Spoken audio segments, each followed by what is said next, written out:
Monsieur, bonsoir, heureux et ravi de vous retrouver. Lors de cette vidéo, je vais vous présenter le troisième tome intitulé Physique et biophysique sensorielle. J'ai déjà présenté le tome 1, biophysique et physique mécanique, thermodynamique et physico-chimie, et le tome 4, biophysique des radiations, utilisation médicale des radioéléments et du rayonnement. Lors de cette vidéo, je vais présenter un ouvrage de biophysique qui traite la biophysique sensorielle, c'est-à-dire l'acoustique et l'optique physiologique, en rapport bien sûr avec la physiologie de l'audition et de la vision. C'est un ouvrage des éditions Masson Essai de l'œuvre de Burgea, Graal et Lotte. C'est un ouvrage de 298 pages. Donc il assemble les fondements et les concepts de base de l'acoustique et de l'optique physiologique, donc en rapport avec l'audition, la vision et l'équilibre vestibulaire. Donc c'est un ouvrage qui date de 1973, mais il garde toute son actualité. Donc l'acoustique et l'optique physiologique, ce sont bien sûr des disciplines ou bien des sous-disciplines de la biophysique des systèmes organisés, avec l'électrophysiologie, avec l'hémodynamique et avec la radiobiologie, ainsi que la biophysique des équilibres hydroélectrolytiques. Donc c'est un domaine qui a un rapport étroit avec la biologie et notamment la physiologie.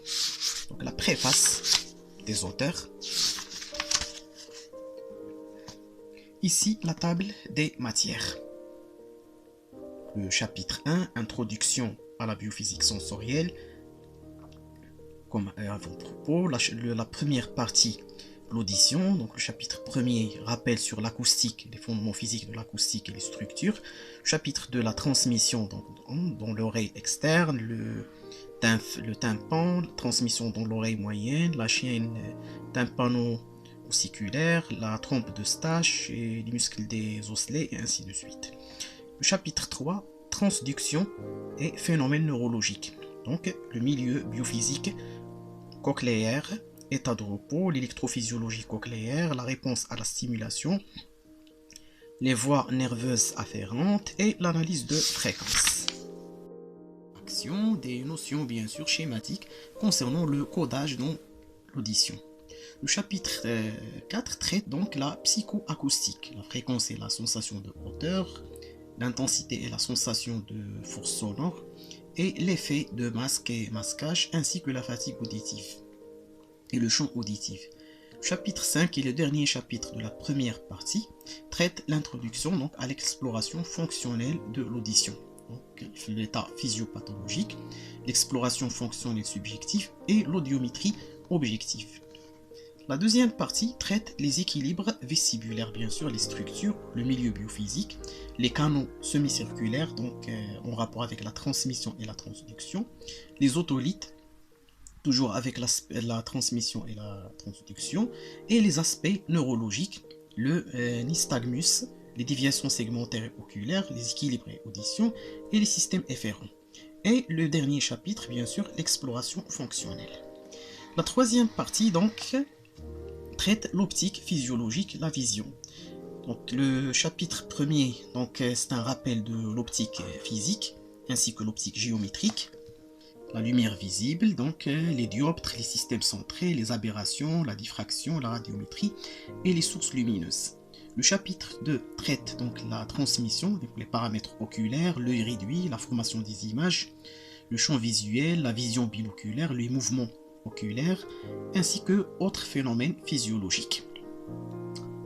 Le chapitre 3, donc la transduction, donc c'est un chapitre très important. Il traite la photochimie de la rétine ainsi que l'électrophysiologie des récepteurs. Donc l'électrophysiologie, donc l'électrorétinographie, l'électrogramme de la rétine, ainsi que l'électro-oculographie.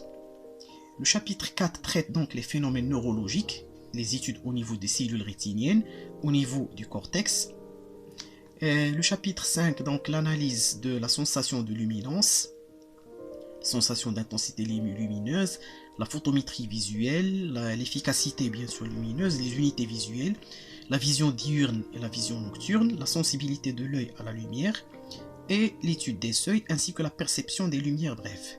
Le chapitre 6 traite l'analyse de la sensation et la chromaticité, la tonalité, la saturation, les mélanges des couleurs, les lois de la colorimétrie, l'adaptation colorée et autres phénomènes de la vision des couleurs, ainsi que la théorie de vision des couleurs de Young-Helmholtz, le triangle de Maxwell, l'espace trichromique, et ainsi de suite.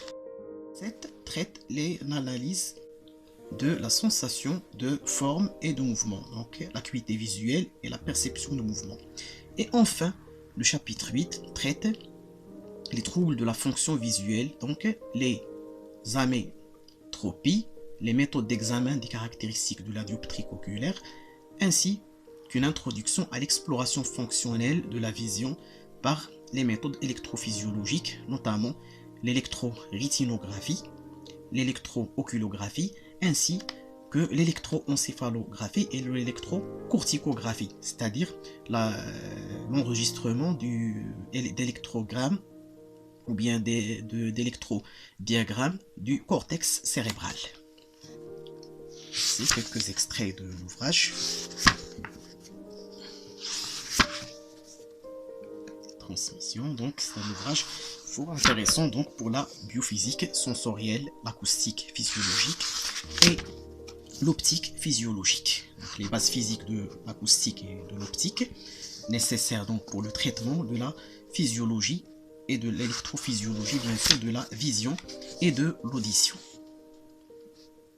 Électrophysiologie cochléaire, réponse à la stimulation, donc en rapport avec l'audition. Le potentiel du récepteur, le potentiel microphonique cochléaire, notre transduction et phénomènes neurologiques, la psychoacoustique,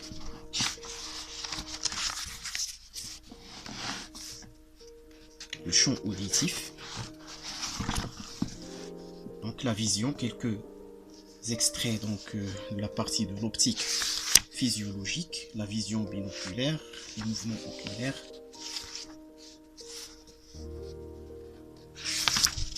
Donc voilà donc quelques extraits de cet ouvrage fort intéressant. Merci de votre attention. Je vous souhaite une très bonne journée et à bientôt. Attendez-nous dans de nouvelles vidéos pour vous présenter de nouveaux livres.